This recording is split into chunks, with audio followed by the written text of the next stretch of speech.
नमस्कार, मी अनुश्री करंदीकर. नम्मा होमिओपॅथी आरोग्य संजीवनी या विशेष कार्यक्रमात तुमचं सगळ्यांचं अगदी मनापासून स्वागत. या कार्यक्रमामध्ये आजचा जो आपला विषय आहे तो म्हणजे व्हेरिकोज वेन्स. व्हेरिकोज वेन्स म्हणजे एक्झॅक्टली काय आहे, त्याची लक्षणं, कारणं आणि त्याचबरोबर नम्मा होमिओपॅथीमध्ये त्याच्यावरती असलेल्या विविध उपचार पद्धती, या संपूर्ण अनुषंगाने या विषयावरती मार्गदर्शन करण्याकरता आपल्या सोबत आलेले आहेत डॉक्टर प्रणाली. डॉक्टर, कार्यक्रमामध्ये तुमचं अगदी मनापासून स्वागत. नमस्कार. डॉक्टर प्रणालीबद्दल सांगायचं झालं तर ते स्वतः गेल्या 3 वर्षांपासून नम्मा होमिओपॅथीमध्ये होमिओपॅथिक कन्सल्टंट म्हणून काम करतात आणि व्हेरिकोज वेन्स हा विषय आपल्याला आज ते समजावून सांगणार आहेत. त्यामुळे आपण थेट त्यांच्याकडे जाऊया आणि आजच्या विषयाला सुरुवात करूया. तर डॉक्टर, व्हेरिकोज वेन्स हा विषय आज आपण प्रेक्षकांसमोर घेऊन आलेलो आहे. सामान्य प्रेक्षकांना किंवा सामान्य लोकांना कळेल अशा भाषेमध्ये आपण काय सांगू शकाल, एक्झॅक्टली व्हेरिकोज वेन्स म्हणजे नेमकं काय?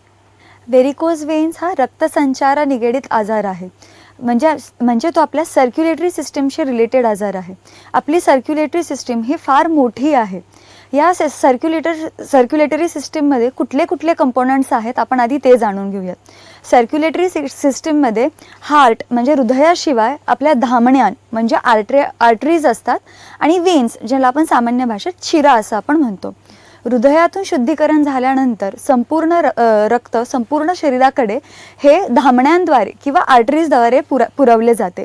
शिवाय जेव्हा हे अशुद्ध रक्त शुद्धीकरणासाठी हृदयाकडे येते ते शिरांद्वारे किंवा वेन्सकडे हृदयापर्यंत येत असते.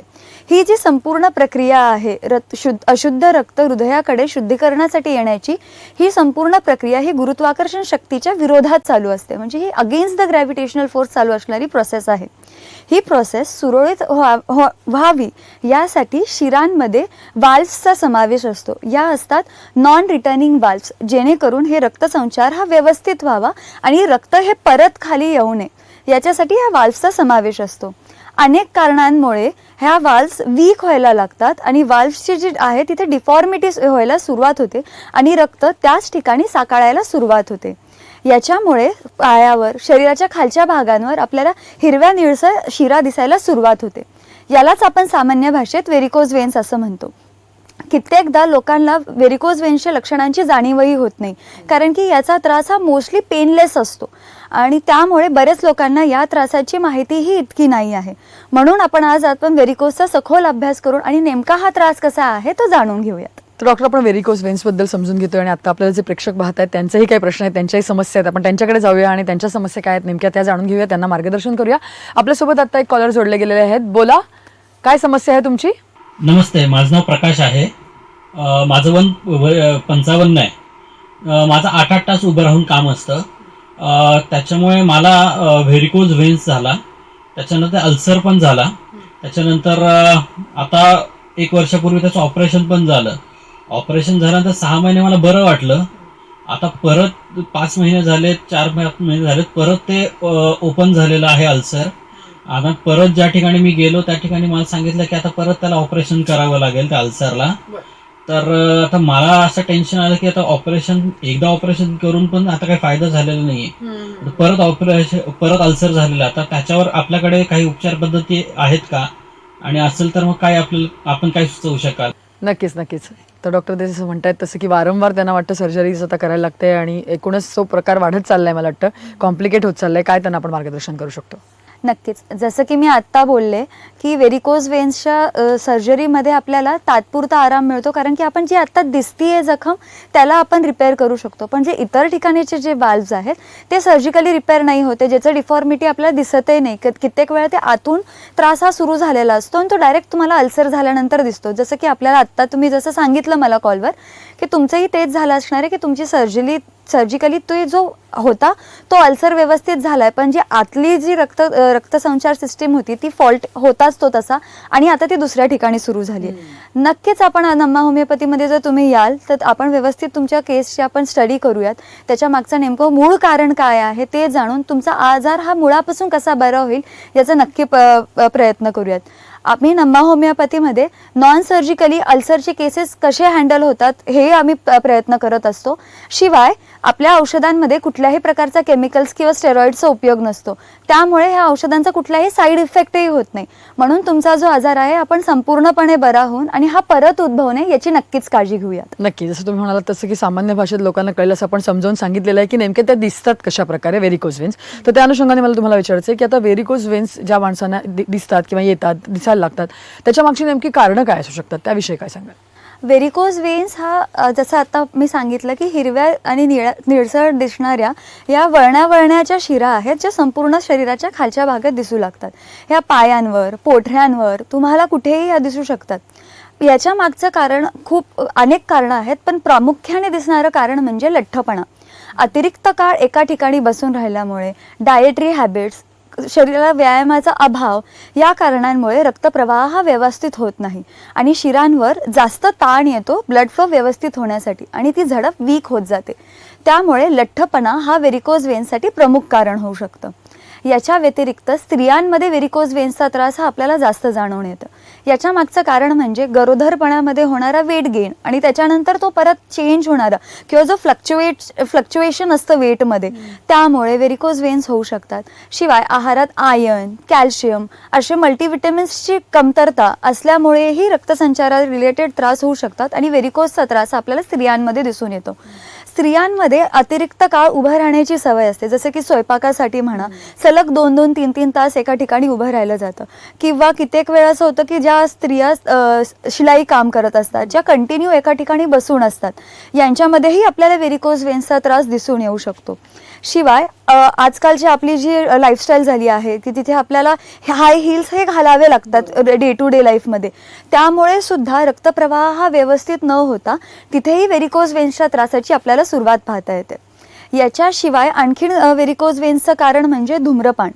सिगरेट स्मोकिंगमुळे किंवा अतिरिक्त काळ धूम्रपान केल्यामुळे जे आपल्या शिरा आहेत त्या ताठ व्हायला सुरुवात होतात किंवा तिथे स्टिफनेस यायला सुरुवात होते आणि तिथे या वाल्व्समध्ये परत डिफॉर्मिटी किंवा वीकनेस यायला सुरुवात होऊन तिथेही व्हेरिकोज वेन्सचा त्रास होऊ शकतो.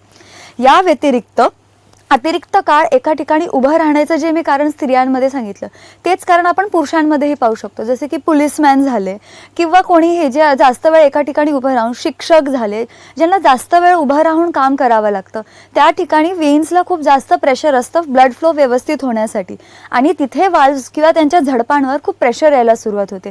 या कारणामुळे सुद्धा व्हेरिकोज वेन्सचा त्रास होऊ शकतो. हा त्रास कित्येकदा पेनलेस असतो की तुम्हाला शिरा दिसायला सुरुवात झाली असते, हिरव्या निळ्या शिरा दिसत आहेत, पण आपण कित्येक वेळेस लक्ष देत नाही की झालं असेल काही कारणांमुळे किंवा ते असंच असेल.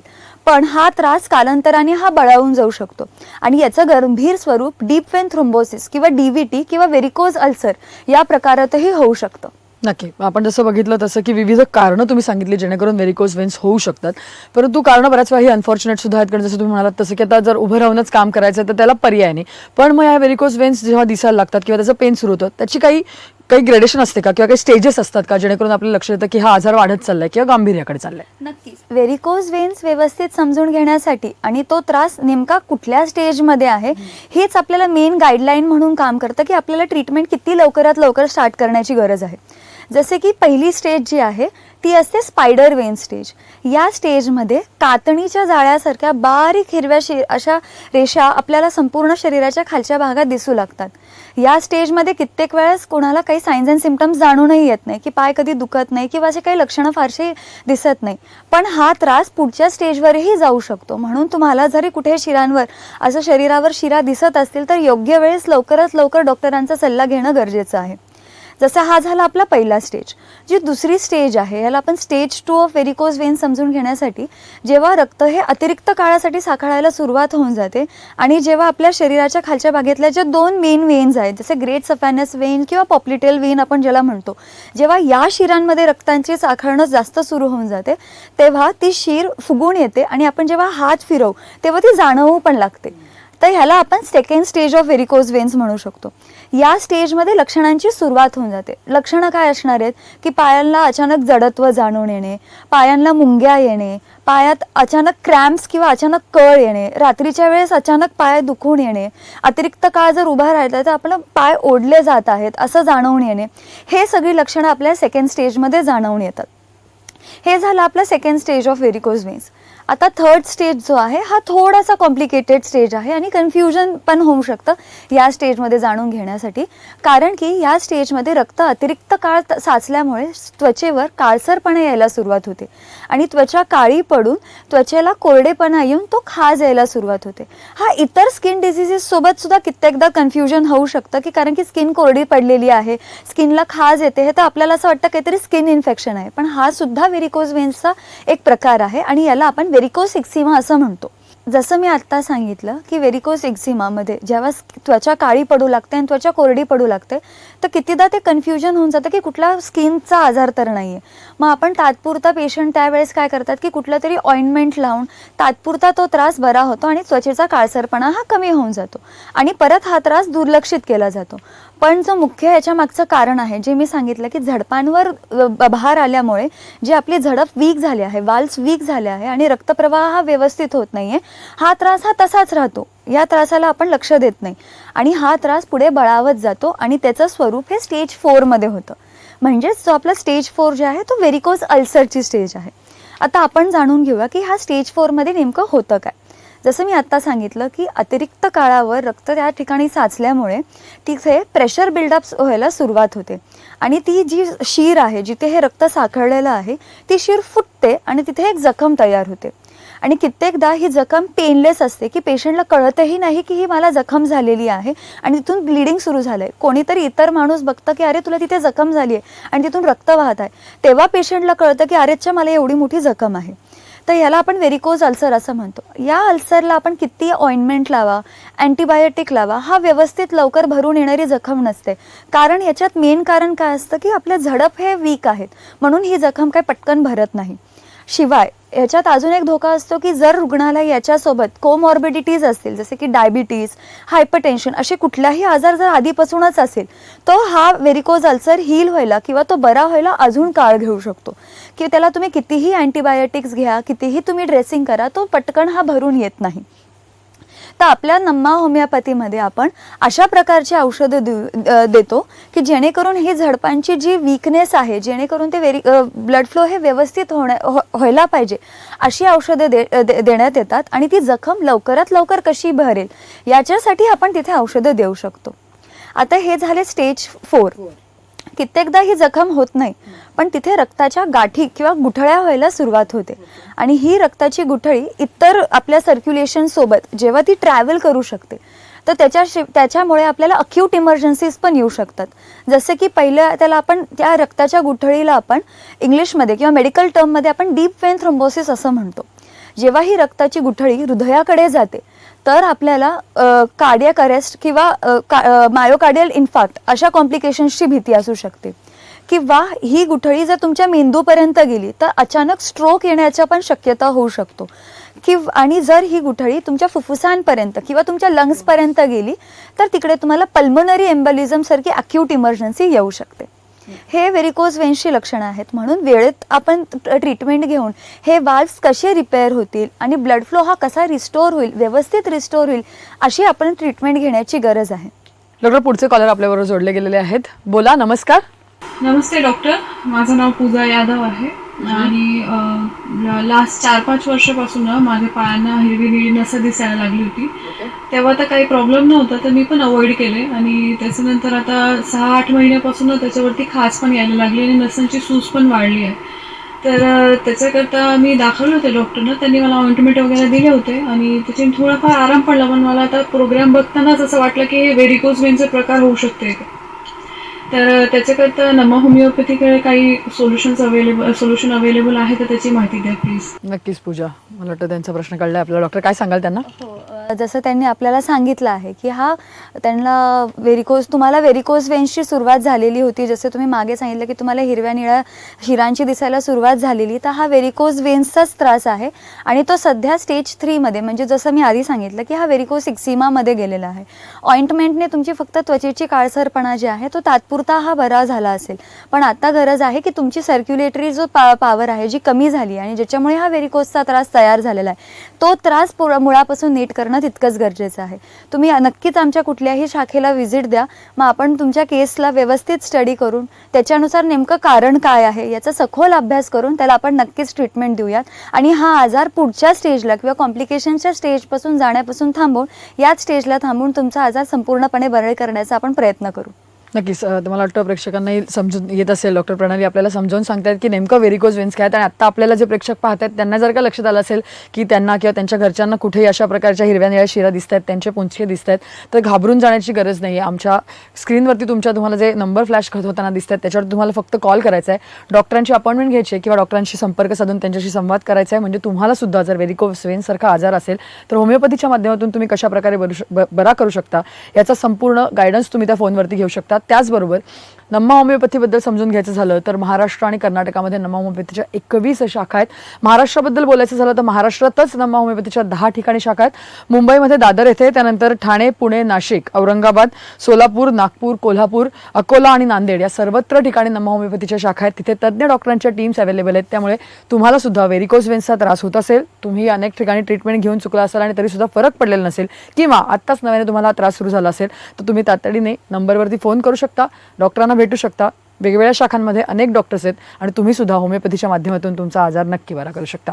आणि जसं आपण म्हटलं जसं की सगळ्यात महत्त्वाचा भाग असतो या सगळ्यामध्ये तो म्हणजे ट्रीटमेंटचा. तर आपण मॉडर्न सायन्सची ट्रीटमेंट बघितल्या, परंतु आता सगळ्यात प्रामुख्याने महत्त्वाचं म्हणजे होमिओपॅथीची ट्रीटमेंट आणि तेही नम्मा होमिओपॅथीमध्ये.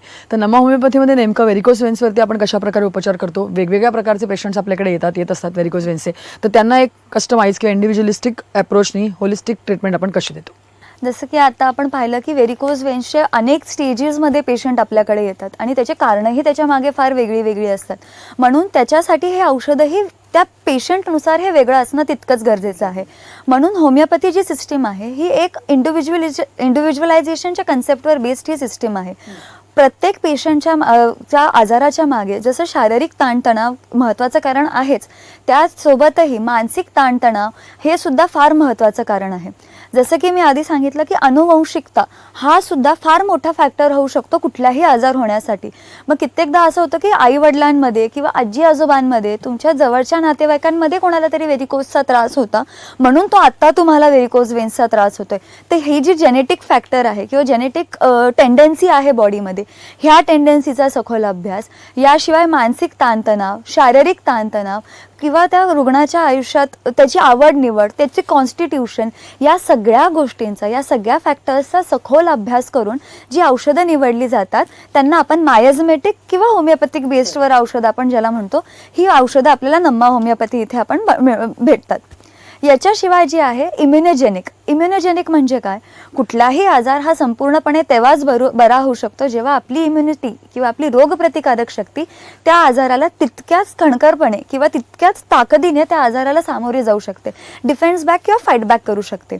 आणि आजकाल आपण जशी लाईफस्टाईल पाहत आहोत, सगळ्या गोष्टी लाईफस्टाईल, खाद्य संस्कृती ही सगळी बदलत चालल्यामुळे इम्युनिटी ही खूप वीक होत चालली आहे आजकाल. जो आजार व्हेरिकोजचा आधी 40च्या काळात आपल्याला दिसून यायचा, पण तो आता यंग एज ग्रुपमध्ये सुद्धा हा व्हेरिकोजचा त्रास सुरू झाला आहे. याचं कारण काय आहे की इम्युनिटी फार वीक होत चालली आहे आजकाल. तर नम्मा होमिओपॅथीमध्ये आपण असे इम्युनोजेनिक मेडिसिन जेणेकरून इम्युनिटी बिल्डअप होईल आणि अशा आजारांचा प्रोग्रेस न होता आजार त्याच स्टेजला थांबून आणि आजार लवकरात लवकर संपूर्णपणे कसा बरा होईल याची आपण नक्कीच दक्षता घेऊ शकतो. नक्की. आणि जसं आपण डॉक्टर आता म्हणतोय की आपण नम्मा होमिओपॅथीमध्ये अशा प्रकारे ट्रीटमेंट देतो की होमिओपॅथीच्या माध्यमातून ह्या सगळ्या ट्रीटमेंट ज्या सेफ आहेत, ज्याला साईड इफेक्ट नाही. परंतु मग प्रेक्षकांचा पुढचा प्रश्न असतो किंवा पेशंटला पुढचा प्रश्न जो पडतो तो म्हणजे माझा हा आजार कायमस्वरूपी बरा होईल का. तर व्हेरिकोज वेन्सच्या बाबतीत हे शक्य? हो, नक्कीच. आता अजून एक कन्सेप्ट जी महत्त्वाची आहे ते म्हणजे आजाराचं स्वरूप बदलत्या काळानुसार हा बदलत चालला आहे. जसं की सांगितलं की व्हेरिकोज वेन्सच्या त्रासात आपण मॉडर्न सायन्समध्ये बघतो तर काही फारसे उपाय आपल्याला दिसत नाहीत की व्हाल्व्सचे फक्त रिपेअर होते. पण हा त्रास पुन्हा होऊ नये त्याच्यासाठी फार महत्त्वाचं काय आहे की ते व्हाल्व्स पूर्णपणे बरे झाले पाहिजे. जेव्हा ते व्हाल्व्स पूर्णपणे बरे होतील तेव्हाच सर्क्युलेशन तुमचं रिएस्टॅब्लिश होऊन हा त्रास परत होणार नाही.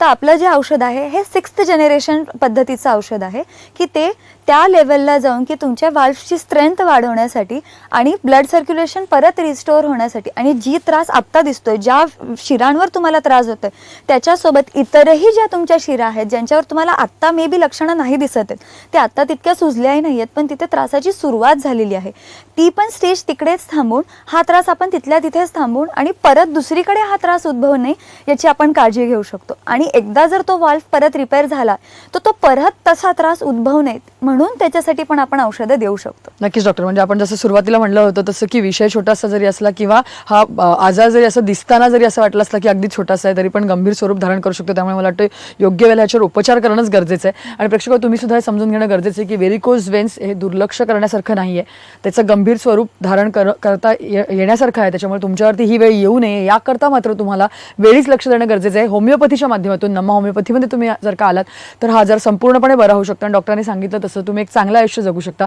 त्यामुळे लवकरात लवकर तुम्ही जे स्क्रीनवरती नंबर फ्लॅश होतात त्याच्यावरती फोन करा, डॉक्टरांची अपॉइंटमेंट घ्या, डॉक्टरांना भेटा, आपला आजार समजावून सांगा आणि त्यांच्याकडनं लाईन ऑफ ट्रीटमेंट समजून घ्या आणि एक चांगल्या आयुष्याला तुम्ही सुरुवात करू शकता. त्याचबरोबर मी तुम्हाला पुन्हा एकदा सांगू इच्छिते की महाराष्ट्र आणि कर्नाटकात मिळून नमा होमिओपॅथीचे 21 ठिकाणी शाखा आहेत. त्यामुळे तुम्हाला घाबरायची गरज नाही. तुम्ही आता हा शो कुठूनही बघत असाल तर तुम्ही नमा होमिओपॅथीपर्यंत पोहोचू शकता. महाराष्ट्रामध्येच 10 ठिकाणी नमा होमिओपॅथीच्या शाखा आहेत. जर का महाराष्ट्रात म्हणायचं झालं तर मुंबईमध्ये दादर येथे, त्याचबरोबर ठाणे, पुणे, औरंगाबाद, नाशिक, सोलापूर, कोल्हापूर, नागपूर, अकोला आणि नांदेड अशा प्रकारे सर्वत्र नमा होमिओपॅथीच्या शाखा आहेत. तिथे तज्ज्ञ डॉक्टरांच्या टीम्स आहेत. त्याच्यामुळे तुम्ही लवकरात लवकर त्यांच्याशी संपर्क साधू शकता आणि सगळे आपले आजार नक्कीच होमिओपॅथीच्या माध्यमातून सेफली दुरुस्त देखील करू शकता. तर डॉक्टर तुम्ही आज इथे आलात आणि या सगळ्या संपूर्ण विषयावरती एवढं छान मार्गदर्शन आमच्या प्रेक्षकांना केलं त्याबद्दल धन्यवाद.